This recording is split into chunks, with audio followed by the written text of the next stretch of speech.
बिस्मिल्लाहिर्रहमानिर्रहीम। अस्सलाम वालेकुम दोस्तों, कैसे हैं आप सब लोग। उम्मीद है अच्छे होंगे। जी दोस्तों, आप लोग देख रहे हैं मेरा यूट्यूब चैनल जवाब दो विद नईम अहमद। दोस्तों, कल रात यानी 24 और 25 नवंबर की दरमियानी रात थी। इस रात को कराची के बेशतर इलाकों में कुछ बैनर्स लगाए गए और ये बैनर्स जो लगे, इनके ऊपर जो कुछ लिखा हुआ था वो मैं आपको तफसील से बताऊंगा। लेकिन ये बैनर लगने की खबर जो है बहुत दूर दूर तक गई और एक बार फिर जो मशहूर और मारूफ सहाफ़ी हैं अजहर जावेद साहब, उन्होंने एक बार फिर से बानी एमकेएम के हक में एक ट्वीट किया और बड़ा तगड़ा ट्वीट किया। और जिसके अलावा फैसल वाडा साहब जो है, उनके ऊपर इलेक्शन कमीशन ने पाबंदी लगाई थी, ताहयात उनको नाअहल किया था। और ये जो इनको सजा हुई थी, इस सजा को इन्होंने चैलेंज किया था सुप्रीम कोर्ट ने। तो आज सुप्रीम कोर्ट ने अपना फैसला सुना दिया। और जी खान साहब जो है, कल 26 नवंबर है, 26 नवंबर को खान साहब लॉन्ग मार्च करने जा रहे हैं और खुद जा रहे हैं। उन्होंने अपील भी की है, जैसे लास्ट वीडियो में मैंने आप लोगों को बताया था। तो खान साहब का हाल कुछ इस तरह से, खान साहब से शुरू कर लेते हैं कि ये पिंडी में मार्च करने जा रहे हैं। उसके लिए इन्होंने जो परमिशन मांगी है वहां जलसा करने की, इनको वहां जलसा करने की परमिशन नहीं दी जा रही। अब आप ये सोचे, ये जो पिंडी शहर है ये पंजाब का शहर है और पंजाब में हुकूमत जो है वो खान साहब की खुद की है। जहां ये खुद की इनकी हुकूमत हो और वहीं की पुलिस और वहीं का आईजी इनको परमिशन ना दे रहा हो, परमिशन खैर मिल गई, परमिशन इनको ना दे रहा हो, जी हम नहीं दे सकते आपको जलसा करने की परमिशन। और ये बेचारे मासूम बने बैठे हुए कि भाई इजाजत दे दो। और इनको जलसा करने की इजाजत जो मिली वो एक शर्त पे मिली। और जलसा करने की जो इजाजत मिलने की शर्त थी वो ये थी कि भाई आप जो जलसा करोगे पिंडी में, उसे रात 12 बजे से पहले पहले खत्म कर दोगे तो आपको जलसे की इजाजत है। ये शर्त उन्होंने मंजूर की, खान साहब ने, पीटीआई ने। इसके बाद इनको जो है वो इजाजत मिली है जी, ठीक है भाई, हम 12 बजे से पहले अपना बिस्तर विस्तर सब लपेट लेंगे और हमें इजाजत दे दी जाए। तो इस शर्त के ऊपर इनको इजाजत मिली है, भाई ठीक है आप जलसा कर लें। अगर ये अड़े रहते, जैसे कि अब तो इनकी सारी अकड़ खत्म हो गई है ना, चीफ साहब आ गए, ये इन्होंने तो बहुत कोशिश की थी अपनी मनमानी करने की। लेकिन वही बात है ना, अभी तो खान साहब की ठीक है, साबिक वजीर आजम है, हादसाती वजीर आजम थे, ठीक है मान लेते हैं जैसे भी थे, लेकिन साबिक थे ना। अभी तो इनकी कोई हैसियत है नहीं। तो भाई आप कैसे इतनी बड़ी बड़ी बातों में पढ़ने जा रहे हो। आर्मी चीफ की तैनाती से आपका क्या ताल्लुक है, आप बस छोड़े फिर। खैर अब देखते हैं कल खान साहब जो है खुद से जलसे में कल पहुंचते हैं या नहीं पहुंचते। और ये भी हो सकता है, जो अंदर की एक रिपोर्ट है वो ये भी है कि हो सकता है एंड टाइम पे ना, बिल्कुल लास्ट मोमेंट में इमरान खान साहब जो है वो बहुत ज्यादा बीमार होने की इनकी इतलात आएगी कि इनकी तबीयत सही नहीं है, तो ये मार्च में शरीक नहीं हो सकते, जलसे में शरीक नहीं कर सकते। एक ऑडियो खिताब या वीडियो खिताब जो है ये अपने यूथियों से कर लेंगे। ये भी हो सकता है कि इमरान खान साहब जो है ना पहुंचे अपने मार्च में, अपने जलसे में, जो कि कल इन्होंने पिंडी में कहा है ना कि मैं खुद आ रहा हूं आप लोगों के लिए। तो देखते हैं खान साहब खुद आते हैं या नहीं आते हैं। चलिए जी, अब बात करते हैं फैसल वाडा साहब पे। फैसल वाडा साहब के ऊपर इलेक्शन कमीशन ने पाबंदी लगाई थी, इनको सजा दी थी ताहयात नाअहली की। और ये जो इनको सजा हुई थी, इनके पास थी ड्यूल नेशनैलिटी, दोहरी शरीयत थी इनके पास, जिसको इन्होंने छुपाया था। और उसके बाद जी इन्होंने झूठ बोला था, जी मेरे पास तो नहीं, ये दोहरी शरीयत मैंने तो कैंसिल कर दी थी। खैर उसके बाद जब साबित हो गया कि इनके पास दोहरी शरीयत है, तो इस बात पे कि आपने झूठ बोला था और आपने छुपाया था, इस वजह से इनके ऊपर ताहयात पाबंदी लगा दी गई थी।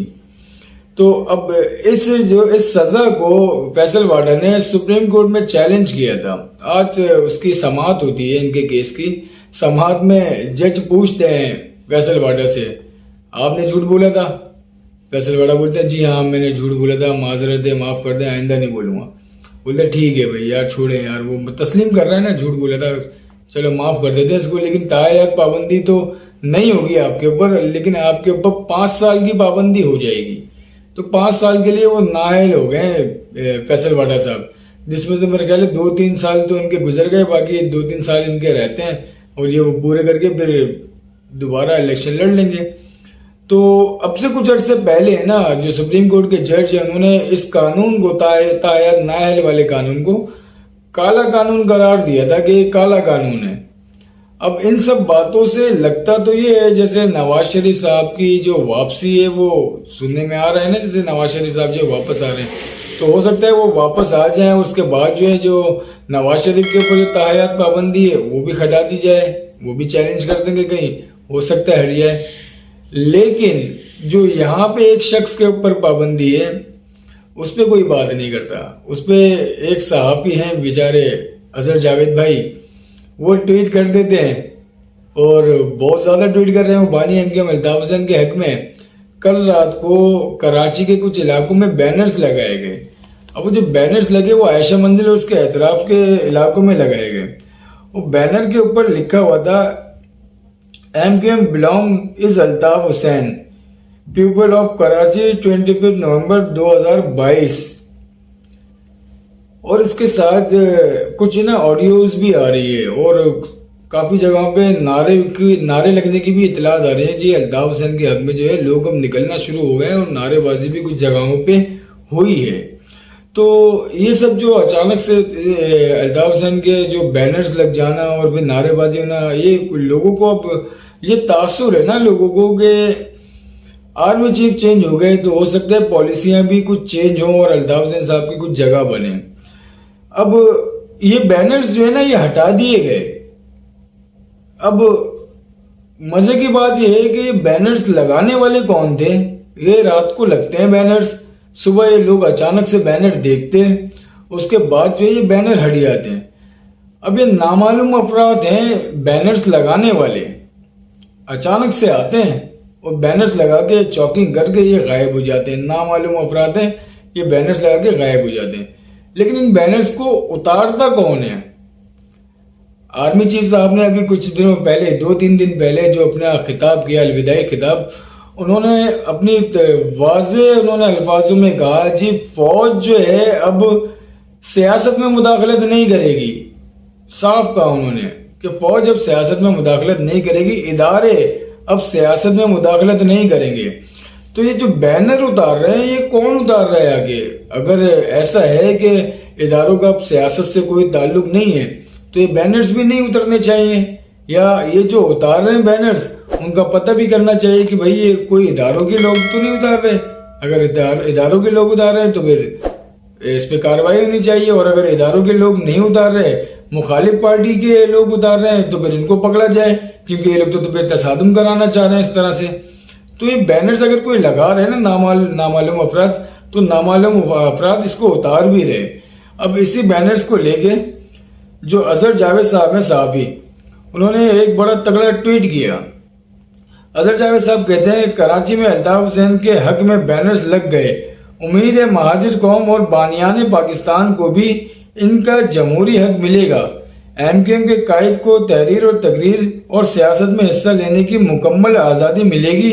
आज़ाद शफाफ इंतखाबात के लिए सबको लेवल प्लेइंग फील्ड मिलनी चाहिए। ये अजहर जावेद साहब ट्वीट कर रहे हैं, पहले भी इन्होंने ट्वीट किए, और एक ट्वीट तो उन्होंने बड़ा, वो जो आपको मैं पहले भी बता चुका हूँ कि इन्होंने एक ट्वीट इससे पहले भी किया था, जिसमें इन्होंने लिखा था बतौर पंजाबी, बहैसियत पंजाबी मैं चाहता हूं कि अल्ताफ हुसैन पे से पाबंदी हटे। ये इन्होंने ट्वीट किया था। लेकिन बात वो ये ना, अजहर जावेद साहब बहुत ज्यादा करीब हैं नवाज शरीफ साहब के, बहुत ज्यादा अच्छे ताल्लुकात हैं इनके नून लीग में, जो भी वफाक में जिनकी हुकूमत है। तो आप ट्वीट कर लेते हैं, उस पर आपको बहुत सारे रीट्वीट भी मिल जाते हैं, उस पर आपको बहुत सारे कमेंट भी मिल जाते हैं। लेकिन यही बात आप जिनके करीब हैं, मतलब नवाज शरीफ, शहबाज शरीफ, हमजा शहबाज, इन लोगों के आप बहुत ज्यादा करीब हैं, घर में इनके बैठे होते हैं, चाय पानी आपके चल रहे होते हैं, तो आप इनसे भी तो बात करें ना, और एक इंटरव्यू कर लें नवाज शरीफ का या हमजा शहबाज का या शहबाज शरीफ का या मरियम नवाज का, किसी का भी आप एक इंटरव्यू कर लें, जैसे आप करते रहते हैं लोगों के, उसमें आप बात कर लें जी नवाज शरीफ साहब से या हमजा से या मरियम बीबी से, किसी से भी बात कर लें जी अल्ताफ हुसैन के ऊपर जो पाबंदी लगी है उसको कैसे हटाना चाहिए, या पाबंदी हटनी चाहिए या नहीं हटनी चाहिए। वहां आप कोई बात नहीं करते, आप बात खाली ट्विटर पे करते हो। तो खैर, अगर ट्विटर पे भी आप अगर कोई मैसेज दे रहे हो तो बहुत आपको लोग देख रहे हैं और लोग आपके मान भी रहे हैं, आपको आपकी दाद रसाई भी कर रहे हैं कराची के बहुत से लोग।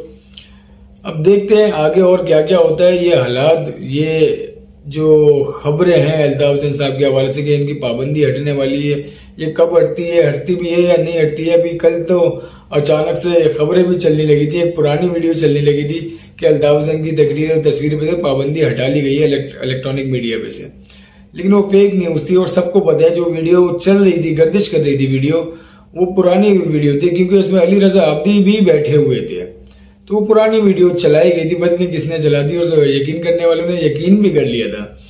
खैर, आपको मेरी वीडियो कैसी लगी अपना फीडबैक लाजमी दें और मेरे यूट्यूब चैनल को सब्सक्राइब लाजमी कर दिएगा। अब मुझे इजाजत दें, कल मिलते हैं एक नई वीडियो के साथ। अल्लाह हाफिज।